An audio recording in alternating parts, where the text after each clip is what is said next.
flying sick, talking under the weather. You know what we doing? I need that all expense paid inclusive. I'm the plug, so I'm plugged into it. About money like with Jewish white Christmas. I'm Scrooge, bitch. My mood is on cruise ship. If you ain't tuned in, you ain't vibing with my moon man. I move shit like Kerry. I'm the cold truth, Fletcher Reed, Jim Carrey. Everything mooey, that mean the price varies. Need that designer cream shit and all Ben and Jerry's. Cream get the money like 36 chambers. Baskin Robbins shit, 31 flavors. Keep it moving. I can make things move. I can make things move. I can make things move. I can make things move. Everything on me. Yeah, tell him Bogart scot-free. Lottie-dottie. He like to potty. Fuck with blow shoot, trolling vibe Molly. Kurt, I carry weight, move packs like a dolly. And I stay fuming, clock me doing Godspeed. Business booming, back-to-back trips, moving multiple units. Got mules, got universal soldiers, getting money for sure. Yeah, we ain't shrugging shoulders. You think I'm lucky getting over, made it far, cause I'm sharp, fuck a 4-leaf clover. On my 89, minus the flat top. Getting packs off, smoking on the cash crop. Money talk, if you're broke, then you can't talk. Play a never-ending ball game, Sandlot. I can make things move. I can make things move. I can make things move. Getting money when I land there. Smoking all loud so I can't hear. And if your boys bring the noise, all y'all pussies getting scraped, pap smear. Codeine got me leaning, trapeze. Put your boy on point, pyramid of Giza. I'ma rock like this till I'm an old geezer. No pizza parlor, but we deliver pizzas. Ask Uncle Sam, I'm taxing. Look, my no hands, telepathic. I can make things move, I'm carefully calculated when I make these moves. I run shit, don't let me get loose. I'm all about my decks, trying not to get goosed. Keep it moving.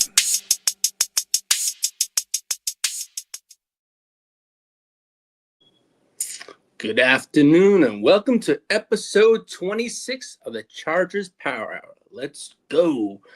JD, you want to hit that drop?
The sponsor of the show and of the channel, neonpeacockmerch.com. Before we get into today's show, we're talking custom t-shirts, hoodies, hats, coffee mugs, drinkware, pillows, framed artwork. Seriously, if you can't wear it, drink from it, or have it on your wall, Peacock's designed some of the best stuff. Now, as for Chargers related stuff, you got your Lightning Lad shirt, and you also got your Los Angeles Chargers Jam shirt. So those are just a few of the Chargers things that Peacock has over on the website.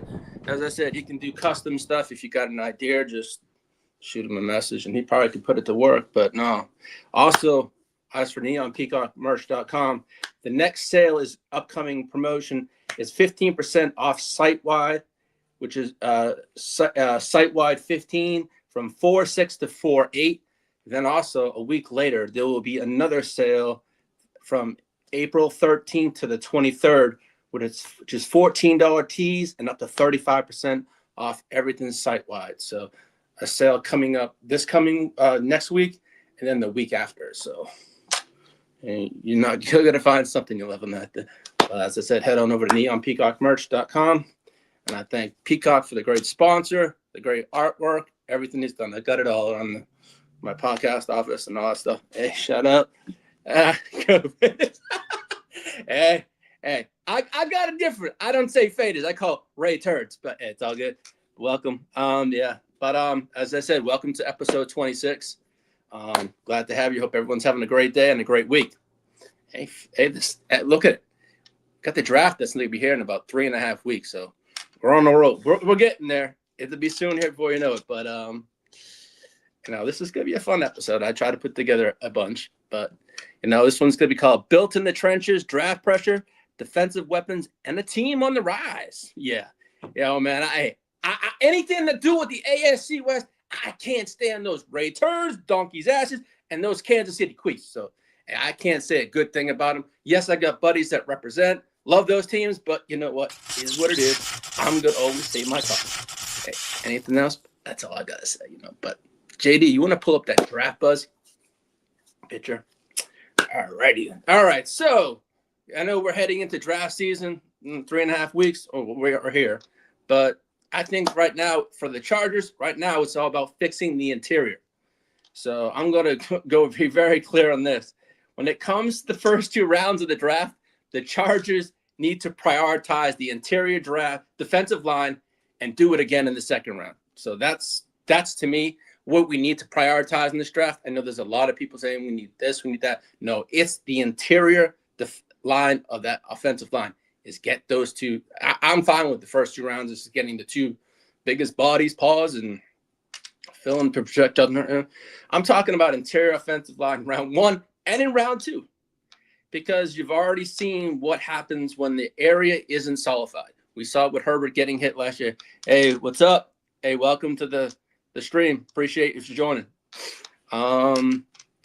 Because we've already seen, as I said, what happens when the area isn't solidified. Herbert got hit how many times last year? A boatload. More than enough and too much to me.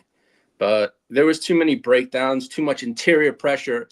That was just, we didn't see the Herbert we're used to seeing. So too many drives that were never had a chance to develop because of the pocket collapse so damn quick from the inside. So to me, there's a few players that have been mocked to the Chargers, but these things are going to change in the next 3 weeks. But I'm looking at one. I know we did a mock draft on Wake Your Game this morning, and one name I really do like, and that's Kadyn Proctor from Alabama. Let's talk about one of the most intriguing offensive line prospects in the 2026 NFL draft. Out of Alabama, Kadyn Proctor. When you turn on the tape, the first thing you see is the size. He's a big boy. We're talking about a massive human being. A human being that you're not going to move around too much, but at offensive tackle. Long arms. That's long, powerful arms. Pause. Massive human being. The kind of frame NFL teams dream about. Protecting their franchise quarterback. I mentioned it the last 3 shows. It's about protecting Justin Herbert. I don't care. I know what everyone wants, but we know what we need on the Chargers, and that's protecting Justin Herbert.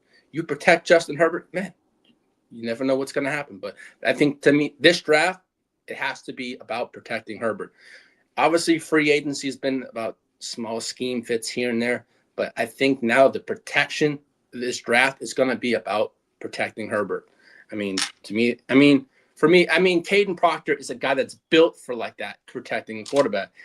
He's also surprisingly light on his feet. He can mirror pass rushers, stay square, and recover from when he gets beat initially.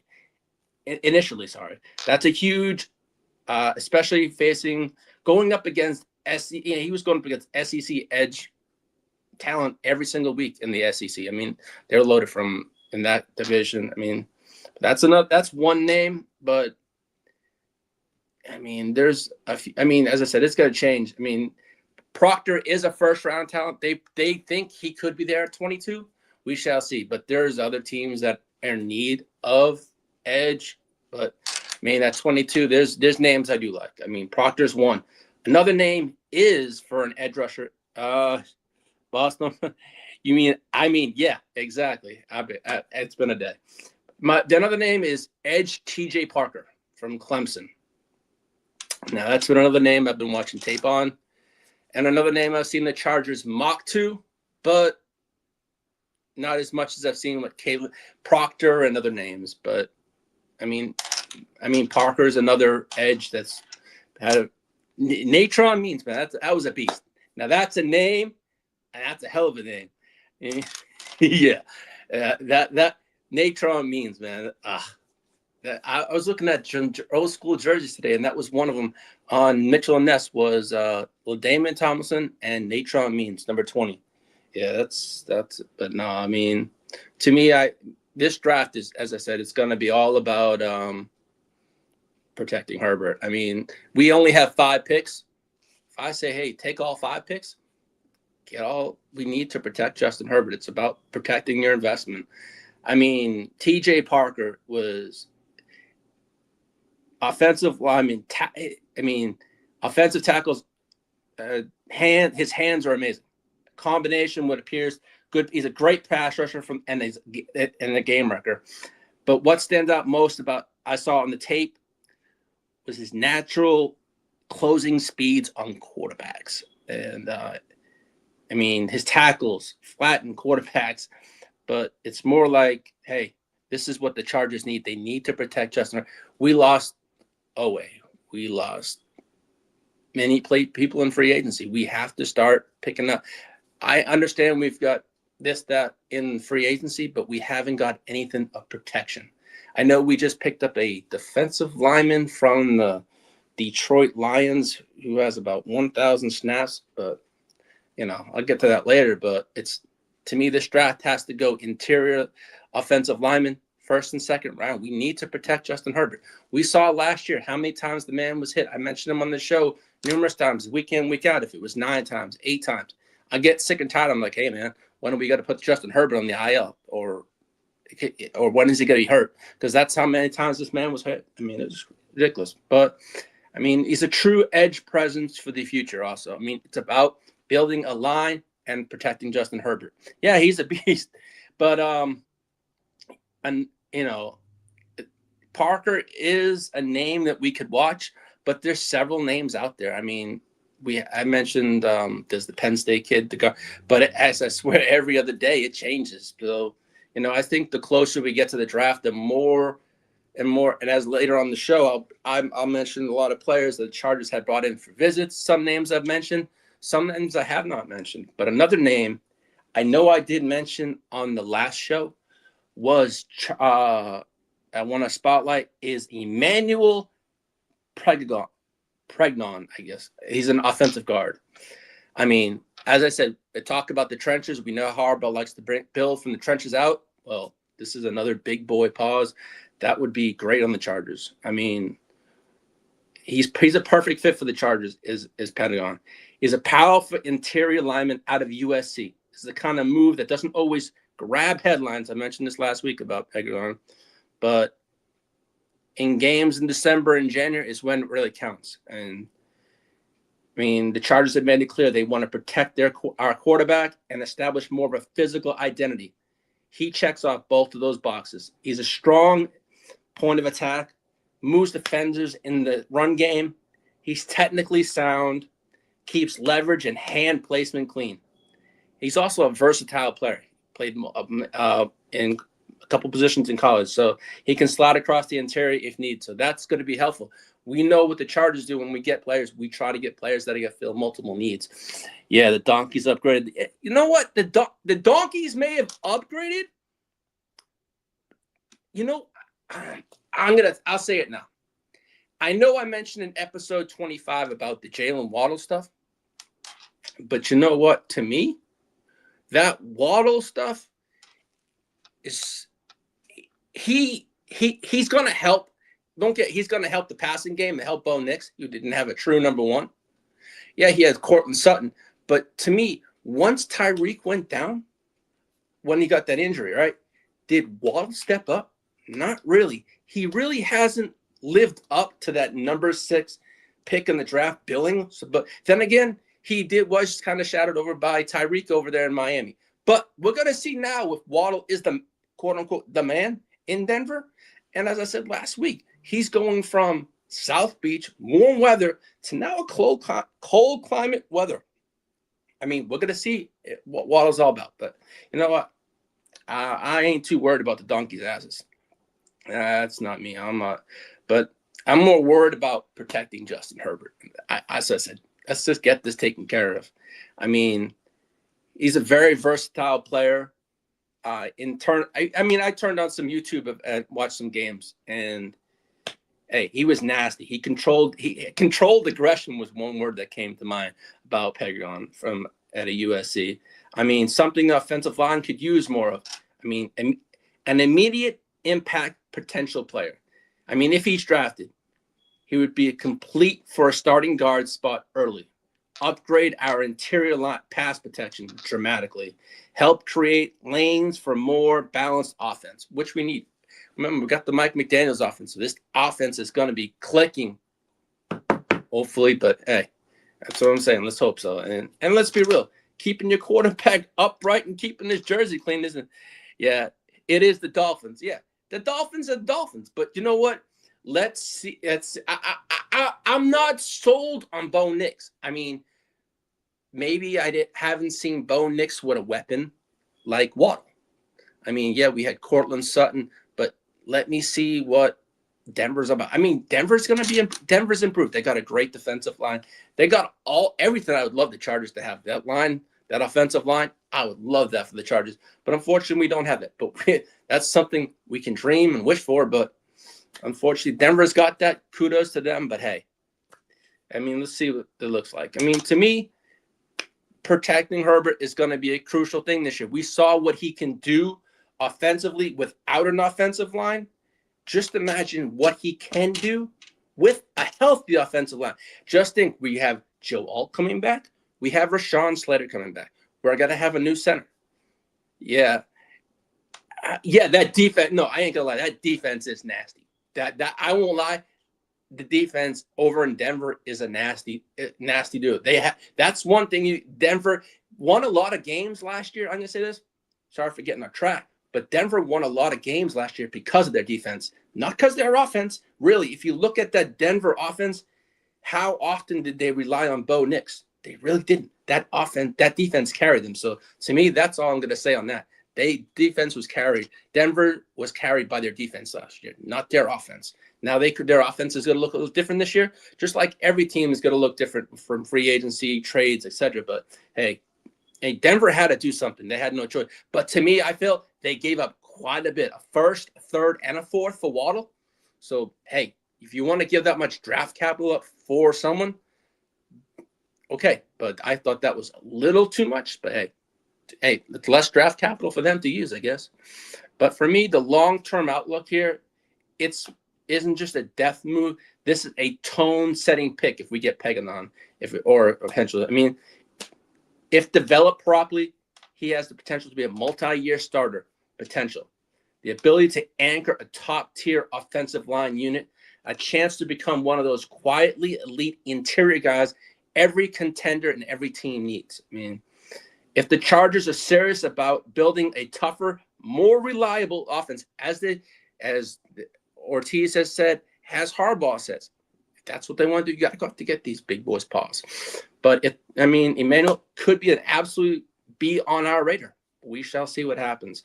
Now, the Chargers did have a linebacker in for a visit about a few days ago, and there's a lot of buzz about him, and that's Harold from LSU, Harold Perkins Jr. Shout out to Papa Guru and to Spencer. They're LSU fans over there. So, I mean, LSU they put out wide receivers, but this is a linebacker that many teams are going to have an eye on. I mean, he's become that dude this week, and he's put the league on notice from his pro day, his 40, and a lot of things that I haven't got around to watching it, but I've seen highlights from his pro day, and it's impressive. I mean, Perkins showed up and is absolutely lit it up at his pro day, headlined by a blazing 4.38 40-yard dash at 220 pounds.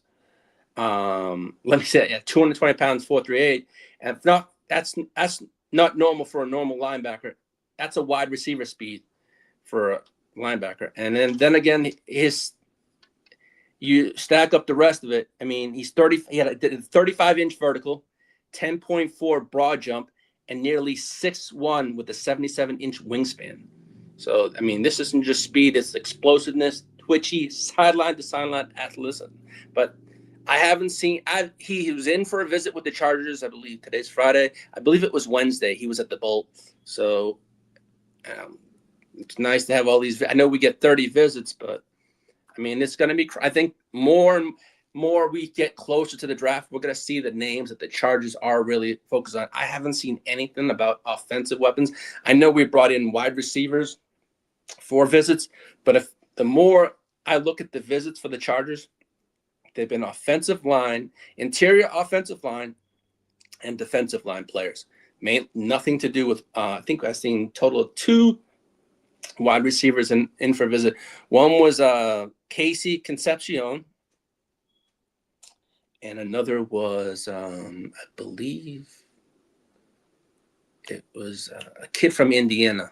I forget the name, but I know we've had 2 wide receivers in. But no, I mean, we're going to see a lot coming up. I mean, Perkins is a name that could, with his pro day and whatever, not it could be a name, but we just brought him in to visit to see. But I know linebacker is an issue, is a need for us. So, you know, it's obviously going to be a thing. But, I mean, he probably brought himself up brought his stock up, and many teams are.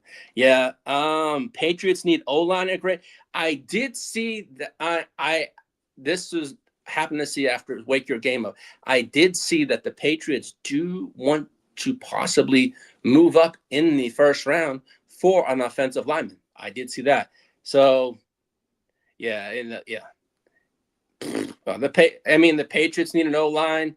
I mean, we know that the Raiders did in their free agency. They had the money to fix that line, but you know, obviously they got to do stuff in the draft too. But yeah, the Patriots do. I've talked to my friend Mark, and he said O-line upgrade is a huge thing for the Patriots. And as much as I can't stand the Patriots, trust me, man, it is.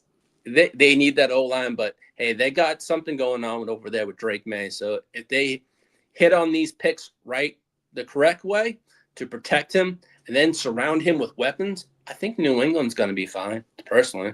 Not that I care what New England does, but you know what? I do talk to Mark a lot about the Patriots, and we go back and forth. And, hey, as much as I have family that live there, hey, kudos to New England and whatever it's going to do. But, JD, you want to pull up that we will picture? All righty, then. I know. The headline is, we will be dangerous. Keyword is, we have the possibility to be dangerous. That's keyword here is staying healthy, and that's what I really think of. So, as I said here, don't sleep on the Los Angeles Chargers heading into 2026. I mean, as I said, we're going to have Rashawn Slater back. We're going to have Joe Alt back. We're going to have a new center in Tyler Biadasz. That's going to be fun. I finally can say that name with no problems. That's good. But look, I'm telling you right now, as of today, do not sleep on the Chargers heading into 2026. This team is walking into the season with a different kind of energy, a dangerous kind of energy. Mark is focusing on the Raiders with Tom. Unfortunately, he has a different hairline than that Mark. But no, I hear you there. No, it's an inside joke that I say with Mark. But no, hey, all that. Oh, the Raiders are the Raiders. They're just, to me, they had the money to fix their stuff, but come on, they're going to be throwing a rookie quarterback out there, or should I say, we don't know. They are drafting a Mendoza. Everything's pointing towards Mendoza. I haven't seen anything that's not. They're not coming off of the Mendoza pick. They still haven't got a backup quarterback right now, so that's in flux. I mean, is it going to be Kirk Cousins? Is it going to be? I know the blurb came out about Brady wanting to mentor Mendoza. That was a joke, but I ain't gonna waste my time on the Raiders. Sorry, but it's gonna be fun. I mean, different kind of energy for me, a dangerous kind of energy, and the craziest part of it is they don't even need to go wild in free agency. As you see, what the Chargers have done in free agency in the 2.5 weeks, they haven't done much. The biggest addition to me was Tyler Biotish, our center. Yeah, we added Ingold. We added what was it? The running back, the Miami Dolphins players here and there. But everything I looked at was all scheme fits. All the players that fit the Mike McDaniel offense or his mold, his schemes, is what we've been doing. Nothing big splash signings besides Biotish. That was the 3-year, $30 million we spent. But I know a lot of Chargers fans are pissed as shit because we're not going out and spending money to protect Herbert. Because I remember Ortiz said, hey, man, we're going to spend this offseason to protect Herbert. But as a Chargers fan myself, I know how cheap Dean Spanos is. He's a cheap motherfucker. And if you could trade an owner, that would be motherfucker I would trade. But, hey, nothing you can do about that. Hey, Dean, I just hope you just do what's right, man. Stay out of the way. Let the guys do the work. But, hey, man, let's just try to improve this team. I mean, while the no other teams out there are just they're throwing all the big money away like the Raiders and all the other teams. I mean, I said it was like for our free agency was like shopping at a thrift store than Neiman Marcus. So I'm going to say it was almost like shopping a clearance sale or something like that. And the Chargers took a different approach. I'm not because I know how cheap our owner is, but more like I don't want to be cheap by protecting Justin Herbert. We just gave him what, $240 million a couple years ago, an extension. So come on, protect your investment. Don't back it up with. I mentioned last week.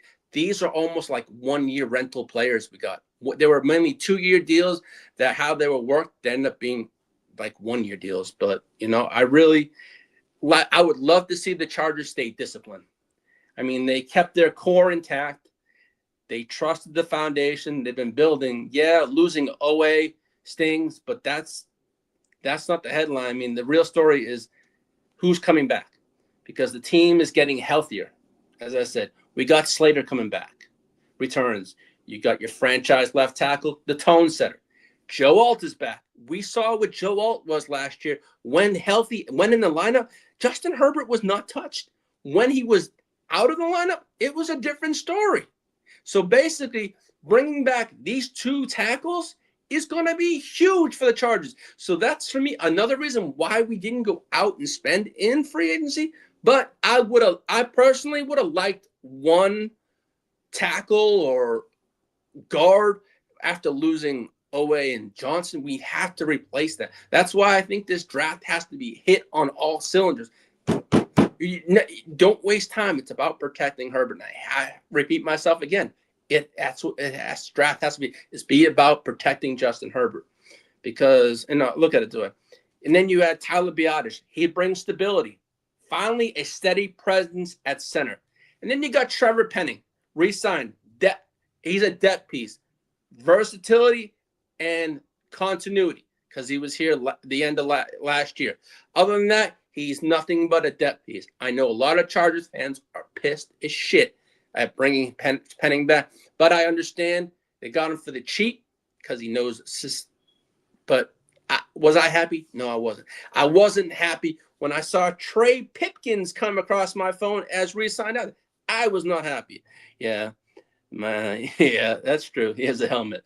But no, I mean, I think with Biotish now, it's going to be I'm looking forward to this because watching Bradley the Clown Bozeman last year was horrendous. I mean, I'd rather watch paint dry than what I was watching last year from Bozeman. But, I mean, let's really break it down. Why these returns and additions matter in depth. Rashawn Slater isn't just a talent left tackle. He's the anchor of our line when healthy. I mean, I know that injury he suffered is something that not many come back from, but I'm hoping he's going to be almost close to 100% when he comes back next. He should be, but obviously with that kind of injury he suffered, he may not be 100%. So we have to take that into consideration. But, I mean, look at that. And he's an anchor of our line when he's on the field. The quarterback's blind side is protected with confidence. I mean, we got Slater back. And then we got Joel. And he's also a strong wrong blocker, as for Slater. He sets the edge. When he went down previously, That line, as I said, it dropped significantly, and it was bad. And now Joel, heading into year 2 is a crucial year. I mean, we know what it's like when you have Joel out there and when you don't have him out there. So let's just have him out there the whole 17 games. I'd love that.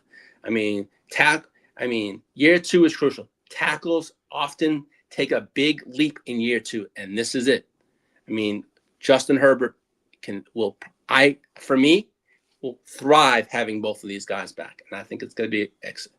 I mean, we know Joel, he has the experience with the NFL speed, his technique, his adjustments, and much, much more. Suddenly you have we have our bookend tackles back.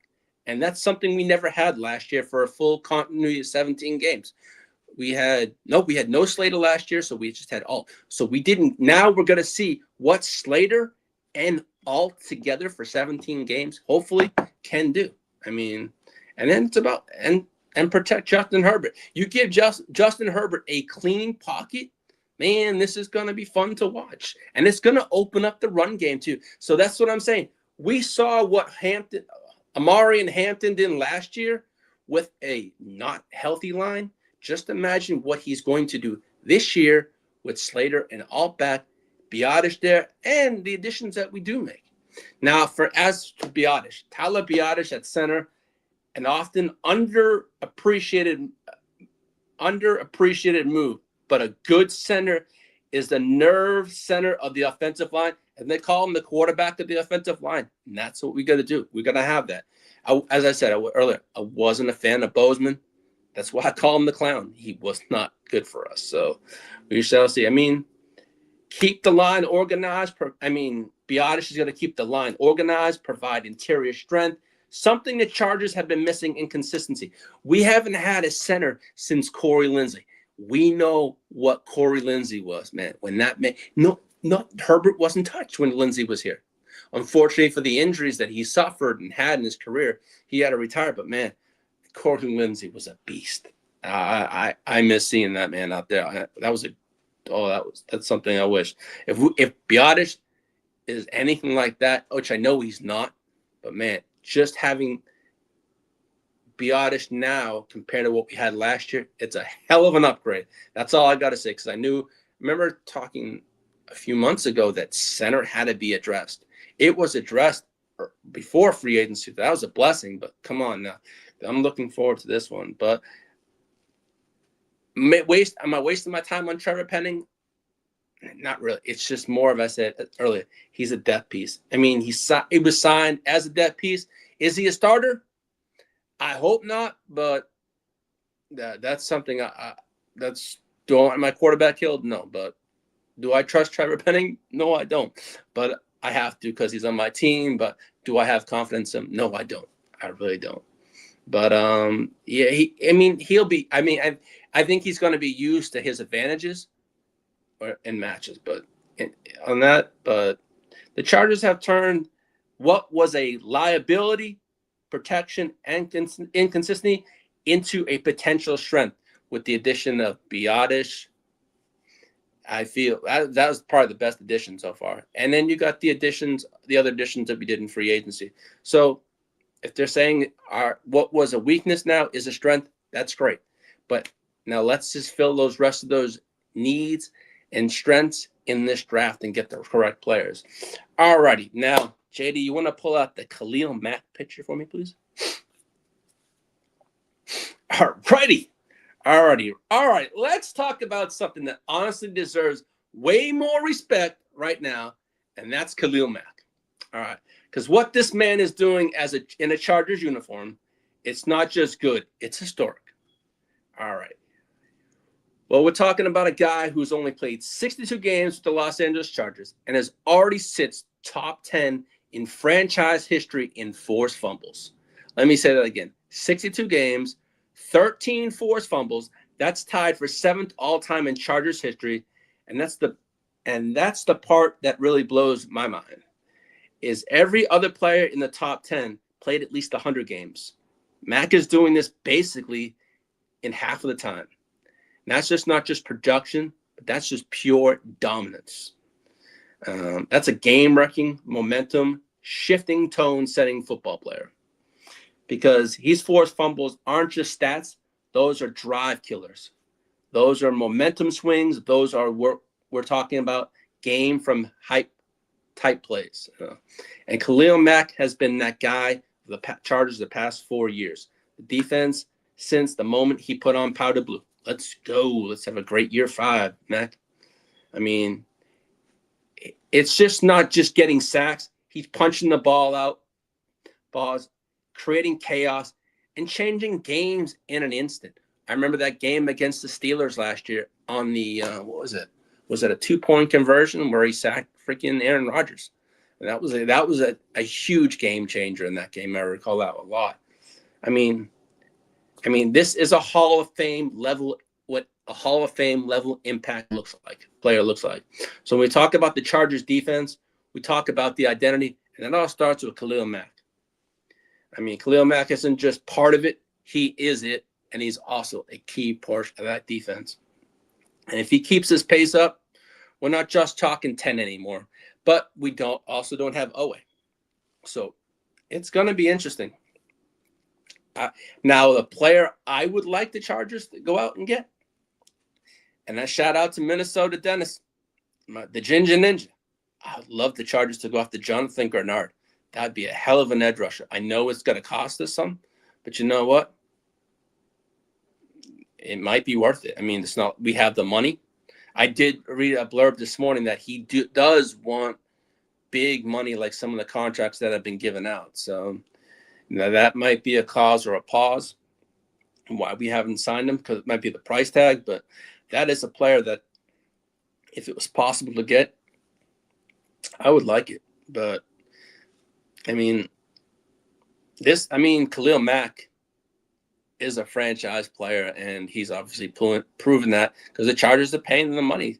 You know, they're giving them, $18 million this year? So we shall see. Now, let me get to, JD, you mind pulling up that Junior Colson picture? All righty. Now, I'm going to call, this is Junior Colson, but to me, it's like Missing in Action Junior Colson.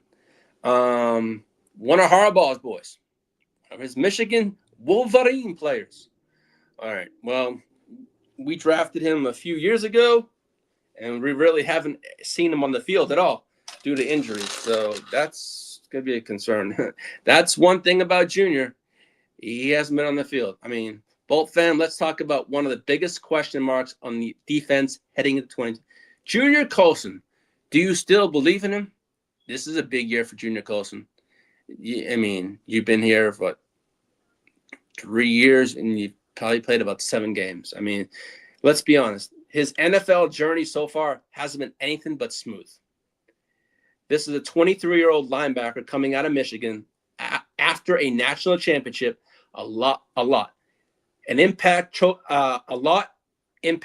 winner, a guy who led one of the best defenses in college football. The talent, that's never been the question. It's been his availability. The guy, I think, has played a total 7 games of his career with the Chargers. Has not been on the field. So, I mean, let me run this back real quick, so everyone understands just how uphill this battle has been. Rookie year, he had an appendectomy in training camp, appendectomy, I think it's called, which immediately set him behind before even not going. Then during the same rookie season, he dealt with a hamstring injury and landed on the season injured reserve, limiting him to just 11 games. And then come the brutal blow. Heading into year 2, he suffered a season-ending shoulder injury that required surgery, wiping out his entire season last year before it even started. So, yeah, when I say uphill battle, I mean it. But where is it? This is where it's getting interesting. Because when you turn on the Michigan tape and what he's done so far, you see a linebacker that has it all. But we're talking about a guy who can go sideline to sideline, run diagnose plays fast, and play physically. Brings physicality in the middle. He was a 100-plus tackle guy in college, and the Chargers drafted him for a reason. But that reason we drafted him, we haven't been able to see that. And don't forget, this is a Jim Harbaugh guy. That matters. He likes to bring his guys over. But obviously, yeah, I've been in Chargers group, and it's like, where the hell is Junior Colson?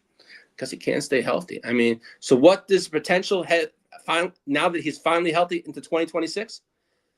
Ooh, let's see. I'm talking about a true 3-down linebacker, ceiling, a guy who can rack up 100-plus tackles in the system, a tone setter next to guys like Daylon Henley, someone who can eventually take over as a defensive quarterback of this unit. But we haven't been able to see that yet. But this is the real conversation. We're at a point now where it's put up or shut up, because that's where I'm at with Colson. I mean, I won't lie. I have a lot of shares of him in IDP fantasy leagues, and I haven't been able to use those. I mean, I remember trading with Bogey last year, and there was a few I got Junior Colson, and I didn't get to use them. But a lot of Charger fans don't believe in Junior Colson, and that's from what I've read and said. We haven't been able to see it. I mean, can his body hold up and long enough to talent the show? Can he carve out a role as a linebacker that's already moving forward without him? That's another question. They're almost like they've moved on that linebacker without Colson in it. And he was projected to be that linebacker, but nothing there. And he still can't become that guy we thought what we're getting on draft day 2 years ago. I'll say this. If he's healthy, the upside is still there. He's young. But heading into 2026, this might be one of the most important prove-it seasons of the entire Chargers roster for someone to prove, hey, I belong. Because technically, we would have, rookie contracts at 4 years. This would be going into year. Yeah, so, yeah, this is a prove-it year for Colson. All right, now, JD, you want to pull up that Derwin James picture, please? Now, this was kind of impressive when I saw this. This is on Derwin James. I'd say Derwin James is probably the most valuable safety in football. Or you could say that. I'm going to say that because of what he can do versatility-wise. Look at all the positions he played. On the defensive line, box, free safety, slot. I mean, this guy can do it all. And to me, when you talk about a defensive chess piece in today's football, you're really talking about a name. The top of that list has to be Derwin James. Is one of the best safeties in football. I mean, this past season might have been one of the most complete, as I showed you there. They're the most diverse version of Derwin we've ever seen in his career. I mean, we're not talking about a box safety or a deep coverage guy. We're talking about he was everything last year for the Chargers, lining up in the slot, dropping back into single high defender, playing in the box like a linebacker, even coming off the edge as a blitzer. He impacted every single level of the defense last year. And I was watching the thing on Jesse Minter this morning, and Derwin James was praising him up and down, saying what a leader he was to that locker room, and whatever team whatever team got him was getting everything they ever needed. And man, I'm gonna miss seeing Minter, and I know the Chargers defense is gonna miss him too. But hopefully we don't miss any steps this year, and we're just gonna keep on going. But Derwin James is a beast. I mean, it shows. He showed last year. He is the catalyst of that defense. I mean, and that secondary. A lot of safeties are great at one thing, but maybe they're just elite ball hawks. But maybe they're just tone setters in the run game. But Derwin James, he erases matchups. He follows defenses coordinators to disguise coverages, rotate late, and then created because of offenses can't key in on going beyond the snap to snap. I mean, Derwin James is that man for that defense. I mean, and we have some great, that's our secondary. Is one thing I'm going to touch on in future shows is about our secondary. Think about it. How many players in the league can cover tight ends, slot receivers, fit the run like a linebacker, blitz like an edge rusher, and still hold their own in deep coverage pods? That's very, very rare for most players. But then again, not for Derwin James, and I'm glad he's on my team. And from a value standpoint, it's not just production, it's versatility. He's an impact, and he's a game planning for stress. Offensive coordinators have a night count for him every single play. That's a value you can't always measure on the stat sheet. You got to make sure Derwin James is covered. And that's a blessing in disguise. And I'm just glad he's on my team. Now, is he the most valuable safety in the league right now? I think he's top 5. I'm not going to say there's other players out there that are younger that are great. But I would say Derwin James is top 5 for sure. I mean, because while others might have more interceptions or flashier numbers, nobody does everything at a high level the way Derwin James does. He's not just a safety. He's a defensive weapon for the Los Angeles Chargers. And in today's NFL, where offenses are more dynamic than ever, having a player who can counter everything like Derwin James, it might just make him more valuable, make him the most valuable safety in football. Just look at those numbers, what he did. He played 4 different positions last year. So to me, he is the most valuable person on that Chargers defense besides or the secondary. I mean, look at these numbers speak for themselves. I really haven't seen another. I'm not saying there's other safeties that play multiple, but if you look at the amount of snaps he played last year, and look at that. In the box alone, it was 2,100 and 1,500 free safety. Come on now. I mean, that man is the man. I mean, I'm looking forward to seeing, even without Minter this year, I know he really loved playing for Minter and his defense, but, we're going to see what we got this year. I mean, now, JD, you want to pull up that Ladd McConkey picture? All right. Now, I put that in the picture because I really feel Mr. Ladd McConkey will have a bounce back year. Not just for Ladd, but look at the offense he's in. And I think out of all I really think bounce back player years, I'm not going to say in this offense this year, Ladd to me is going to have a big year, as well as Amari and Hampton will have a big year. So let me get to Ladd. Let's talk about a name that's starting to buzz around league circles is Ladd McConkey. There are several NFL GMs right now who believe Ladd McConkey is primed for a bounce-back season, especially operating inside the Mike McDaniel's offense. And when you really break it down, it makes a lot of sense. McDaniel's system is built on speed, timing, and creating space. And that's exactly where McConkey thrives. And we saw that his rookie year.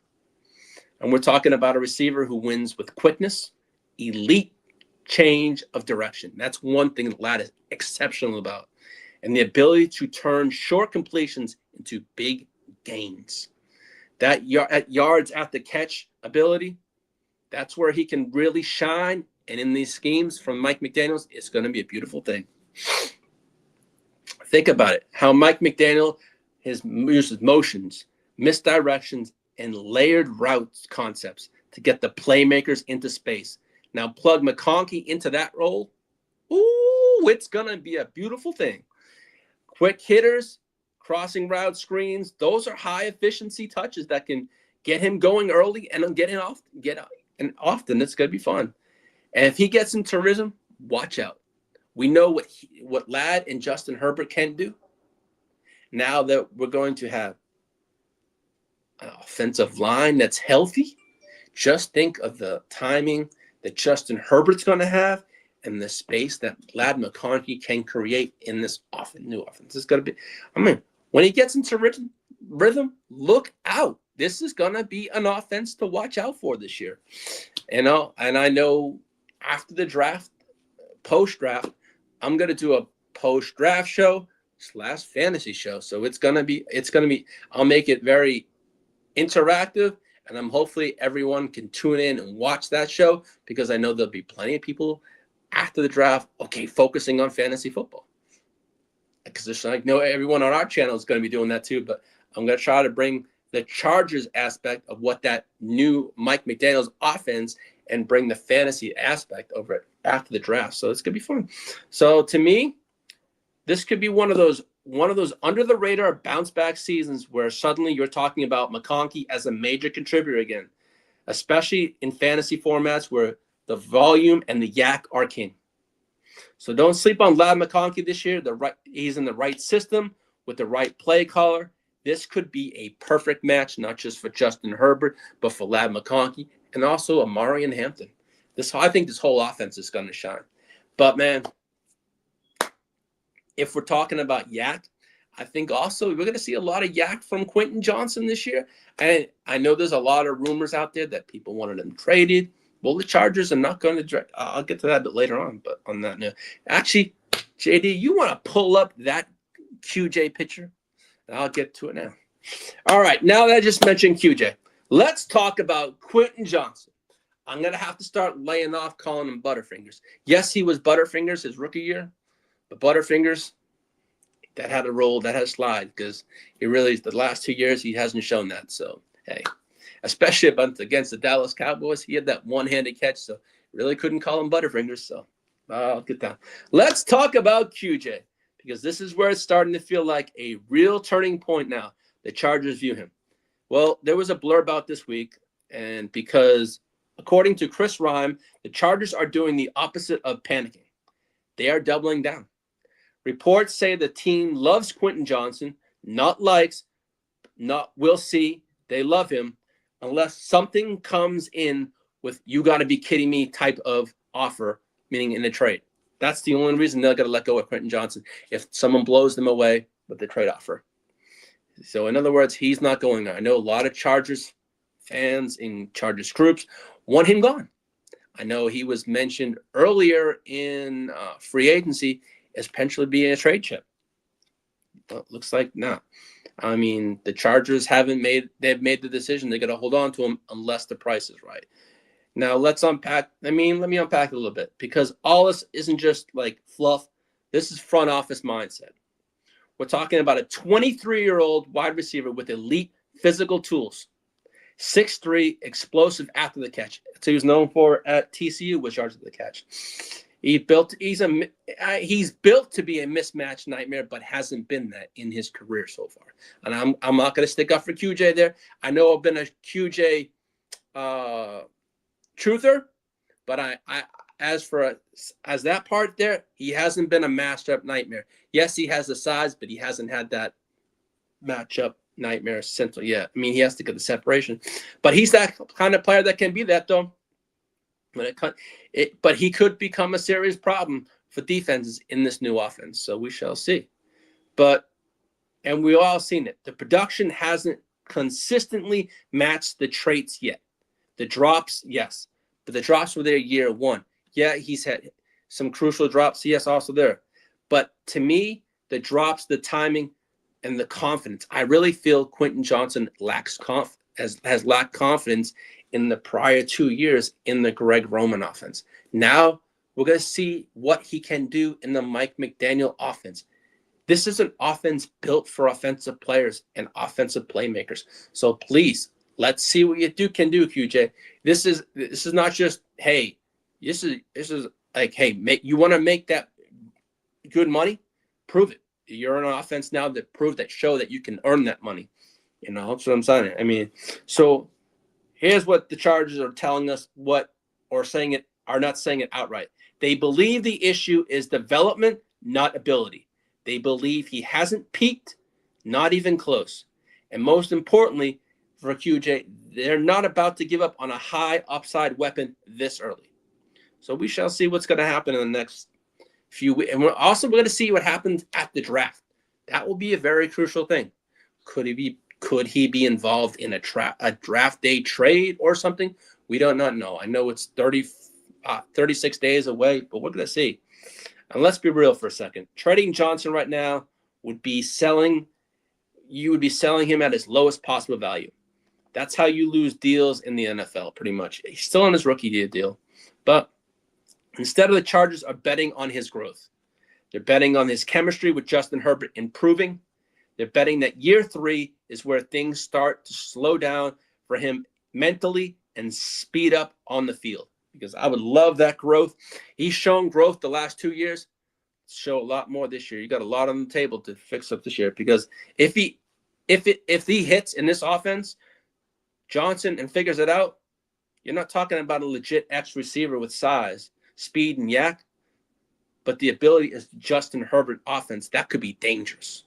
So, yeah, no trade is coming, not unless someone absolutely empties the vault for QJ, which I don't think they're going to do. personally. But we shall see what happens. What this mean? What means one thing? The Chargers aren't done with QJ. They're just getting started. They want to see what he has in this offense. And honestly, this might be the year that either he proves them right or makes this conversation a whole lot louder next offseason, because we're going to have to pay him for that or that 5th year. So don't expect Quentin Johnston to be going anywhere anytime soon.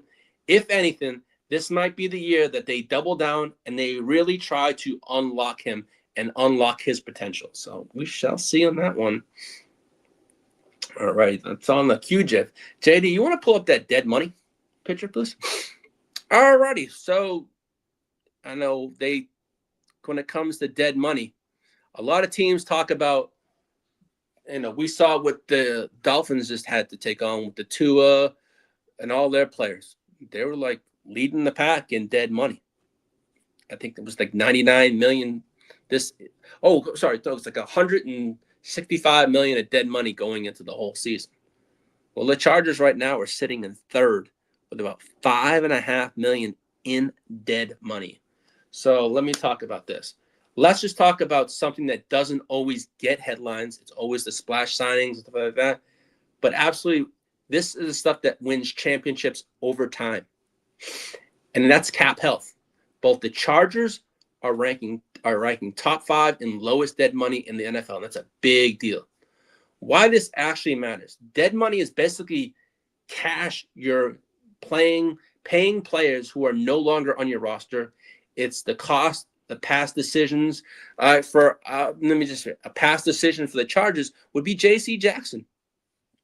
We made that big splash signing for him about 3-4 years ago, and he hardly even played. So, I mean, it's about past decisions, missed contracts, restructures, or moving off players early. As an example, moving off players early for me recently would be couldn't really think top of my head, but I'm just saying so when you're near the top of the lowest in dead money, that means you're not stuck paying for the past. You got clean books and financial controls. So these contracts coming up, and most important, you have options. For the Chargers, this is huge. The front office has the potential to the team to be aggressive in free agency when need be, extend core players without cap stress, build their franchise quarterback the right way and around him, instead of constantly restructuring and rushing money into the future. You create a system where they can build sustainably, and that's how you stay competitive year in, year out.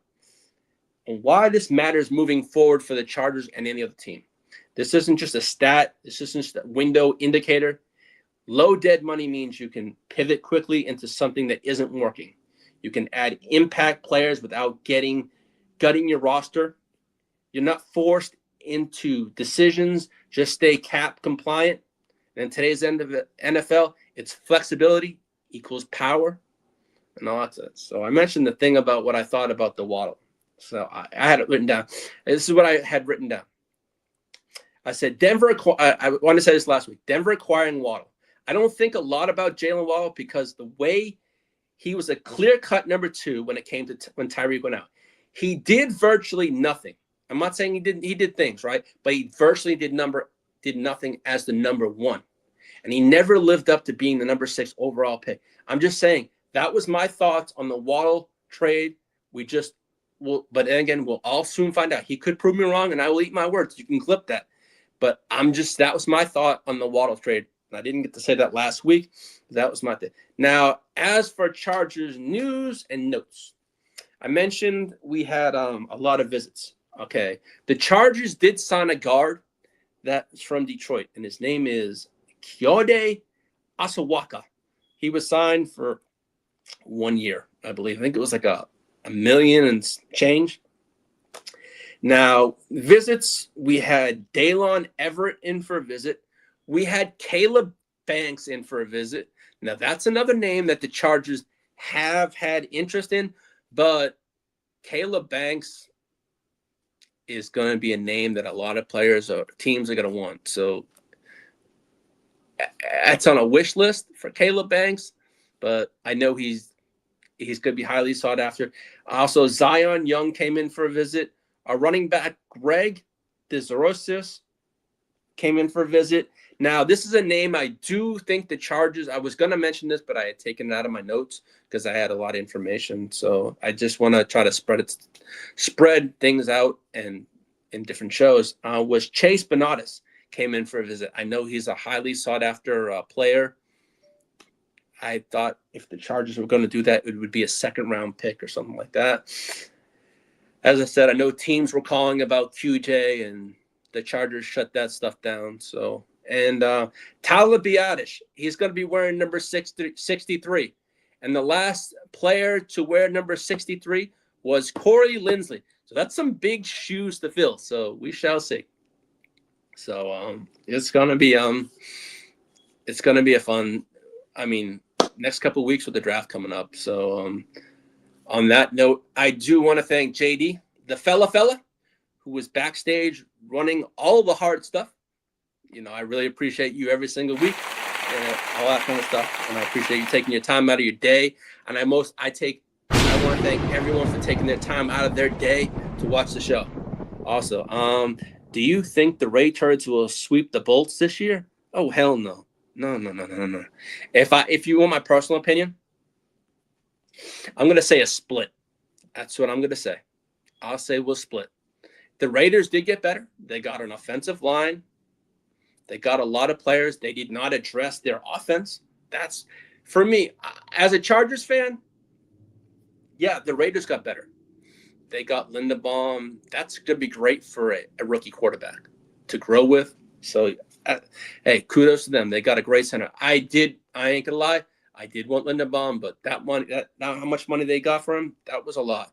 But we're going to see what Mendoza is. And I know I've said this, that I don't think he's going to start right away. But then again, the Raiders being the Raiders, they could end up throwing him to the Wolves. And if they do that, I think it's a big mistake. I feel the Raiders need to sign a player like a Kirk Cousins, a quarterback that's out there in free agency that can come in, let Mendoza learn the system. But I did read a blurb today that the Raiders already have given Mendoza the playbook, exactly what the Cincinnati Bengals did with Joe Burrow before he was drafted.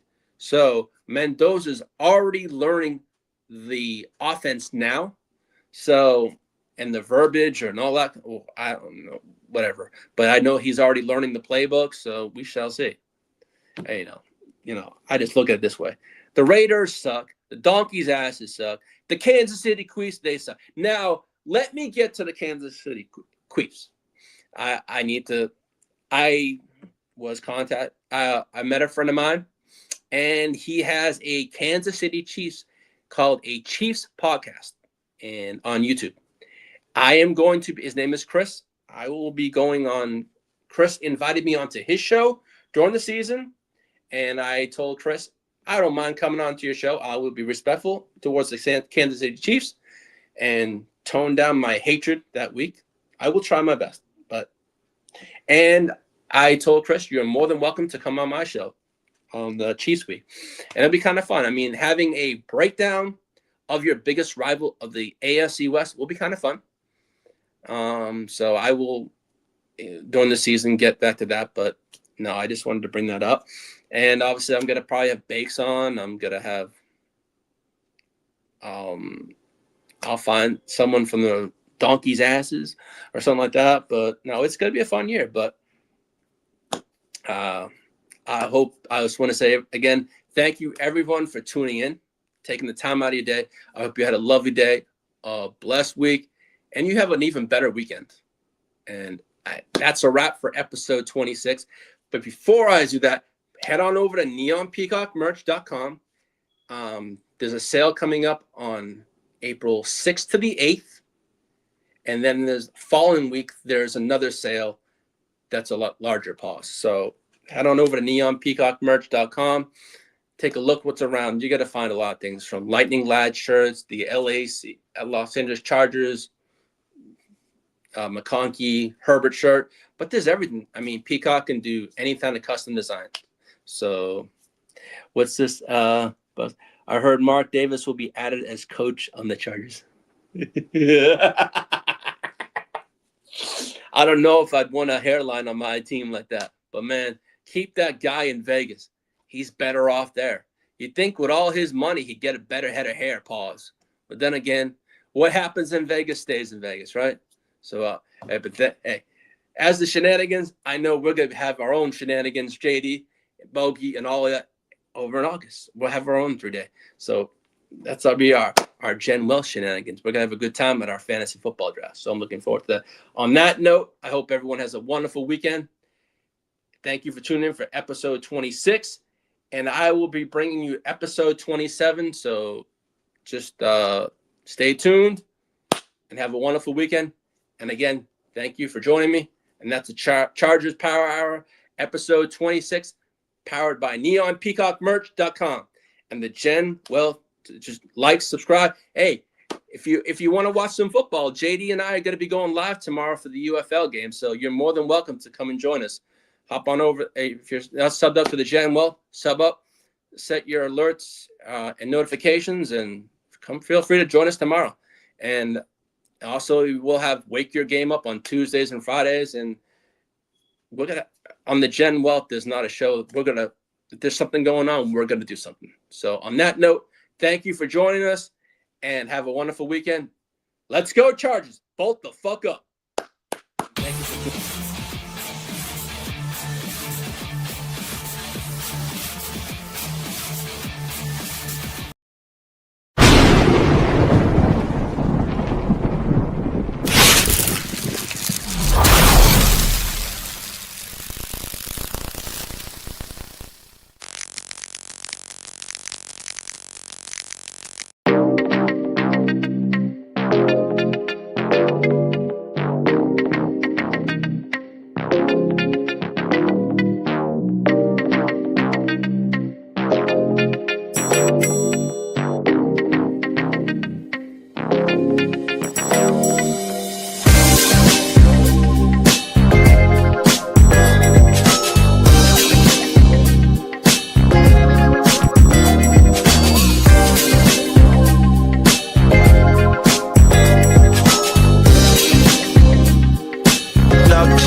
My mood is on cruise ship. If you ain't tuned in, you ain't vibing with my moon man. I move shit like Kerry. I'm the cold truth, Fletcher Reed, Jim Carrey. Everything mooey, that mean the price varies. Need that designer cream shit and all Ben and Jerry's. Cream get the money like 36 chambers. Baskin Robbins shit, 31 flavors. Keep it moving. I can make things move. I can make things move. I can make things move. I can make things move. Everything on me. Yeah, tell him Bogart scot-free. Lottie-dottie. Like to party. Fuck with blow shoot, trolling pop molly. Heard I carry weight, move packs like a dolly. And I stay fuming, clock me doing Godspeed. Business booming, back-to-back trips, moving multiple units. Got mules, got universal soldiers, getting money for sure. Yeah, we ain't shrugging shoulders. You think I'm lucky getting over metaphor, cause I'm sharp, fuck a 4-leaf clover. On my 89, minus the flat top. Getting packs off, smoking on the cash crop. Money talk, if you're broke, then you can't talk. Play a never-ending ball game, Sandlot. I can make things move. I can make things move. I can make things move. Getting money when I land there. Smoking all loud so I can't hear. And if your boys bring the noise, all y'all pussies getting scraped pap smear. Codeine got me leaning, pizza. Put your boy on point, pyramid of Giza. I'ma rock like this till I'm an old geezer. No pizza parlor, but we deliver pizzas. Ask Uncle Sam, I'm taxing. Look, ma, no hands, telepathic. I can make things move, I'm carefully calculated when I make these moves. I run shit, don't let me get loose. I'm all about my decks, trying not to get goosed. Keep it moving.